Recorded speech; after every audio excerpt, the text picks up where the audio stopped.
Bonjour, alors dans cet exercice, je vous propose de déterminer un angle à l'aide du produit scalaire, et ceci dans le plan. On va utiliser pour ceci la première façon de calculer un produit scalaire quand on a des coordonnées, c'est la formule avec x plus y, y'. Vraiment très important dans le texte, vous aurez remarqué le repère ici est orthonormal. Si vous n'avez pas un repère orthonormal, vous ne pouvez pas utiliser cette formule. Donc dans tous ces exercices, rassurez-vous, le repère sera orthonormal. Donc, je rappelle vraiment, vous avez les coordonnées de A, B, les coordonnées de AC, et pour calculer le produit scalaire, vous faites tout simplement le produit des abscisses plus le produit des ordonnées, à condition évidemment d'avoir réussi à calculer correctement les coordonnées des deux vecteurs AB et AC.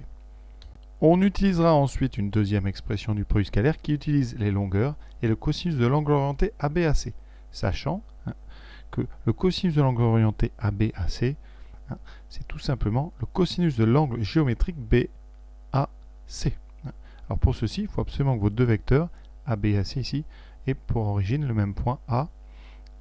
Donc voilà un peu l'idée de cet exercice, c'est de calculer de deux façons le produit scalaire, et ensuite, vu qu'on arrivera à calculer les longueurs AB et les longueurs AC avec des formules de géométrie cartésienne, vous avez vu ça en seconde, longueur d'un segment, ou alors norme d'un vecteur ici, la formule c'est la suivante. À condition de connaître les coordonnées du vecteur AB, ici x, y, la longueur AB, c'est-à-dire la norme du vecteur AB, c'est la même chose, c'est la racine carrée de x2 plus y2. Très simple à faire.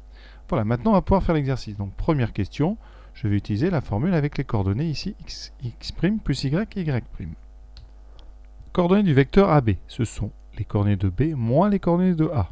Donc ici j'ai déjà mis le moins, et donc ici on aura 1, donc l'abscisse de B, moins 4, vous faites très attention, ce qui donne 1 plus 4, donc 5. Ensuite 4, moins 5, donc moins 1.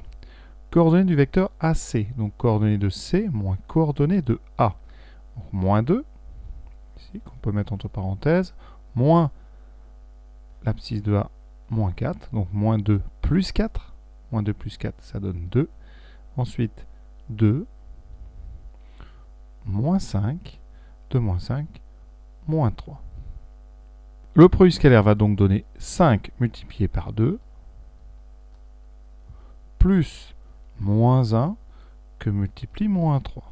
On fait très attention, ce qui donne 10, plus moins 1 fois moins 3, 3, ça donne 13. Il nous faut ensuite les longueurs AB et AC. Donc longueur AB, vous avez les coordonnées 5 moins 1, donc la longueur AB sera tout simplement 5 au carré, plus moins 1 au carré. Alors comme c'est un carré, en général, on ne met même pas les moins. Donc ça sera plus 1 au carré, puisque moins 1 au carré et 1 au carré, c'est la même chose. Attention, c'est très important comme remarque. Quand vous avez moins 1 au carré, c'est pareil que 1 au carré. Le moins est au carré, donc il est éliminé. On procède de même pour les coordonnées du vecteur PR. Alors on fait bien attention à ne pas prendre R et Q. Vous ferez vraiment le point R et le point P. C'est très important. Si vous avez peur de vous tromper, vous voulez recopier les coordonnées à côté. Donc on fait 1, moins 3, donc 1 plus 3, 4. Ensuite 0, moins 1,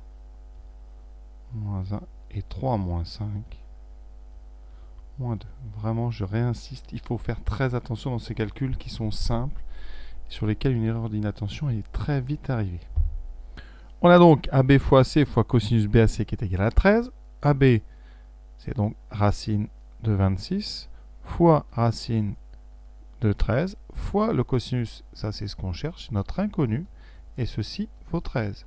On va donc diviser des deux côtés par racine de 26 fois racine de 13, et vous obtenez donc un cosinus de BAC qui vaut 13 divisé par racine de 26 fois racine de 13. Alors on va regarder un petit peu ce que ça donne au dénominateur, et vous pouvez remarquer que racine de 26, c'est racine de 2 fois 13. Donc on va un petit peu regarder en détail. Ça donne donc racine donc de 2 fois racine de 13. Vous pouvez séparer 2 fois 13, donc on sépare en 2 racines carrées. Je répète, ici j'ai utilisé le fait que quand A et B sont positifs, racine de A, B c'est racine de A fois racine de B. Donc ici, j'ai transformé racine de 26 en racine donc de 2 fois 13, et donc en racine de 2 fois racine de 13. Et vous voyez qu'au dénominateur, on a racine de 13 fois racine de 13 qui donne 13. Donc en dessous, on a 13 sur 13 fois racine de 2. J'ai mis racine de 2 en deuxième, comme d'habitude. Et là, vous simplifiez par 13. Il reste 1 sur racine de 2. Alors, si vous ne vous reconnaissez pas, eh bien, on multiplie en haut et en bas par la racine carrée de 2. Vous voyez, on fait comme ça. Et ça fait apparaître racine de 2 sur, ici racine de 2 fois racine de 2 sur 2. Alors, racine de 2 sur 2, c'est un cosinus qu'on connaît. Hein, c'est le cosinus de pi sur 4. Donc là, comme on demande en degrés, on a donc un angle géométrique de 45 degrés. Alors ici, dans le texte, je demandais 1 degré près. Mais effectivement, la réponse ici était exacte. Hein, donc, il faudrait peut-être reformuler cette dernière question. Donc voilà pour cet exercice très classique à connaître vraiment. Et vous voyez, une méthode en 2 étapes. On calcule le produit scalaire de 2 façons et comme ça on obtient ce cosinus. C'est exactement la même chose dans l'espace. Voilà, écoutez, j'espère que ça vous a plu. À très bientôt.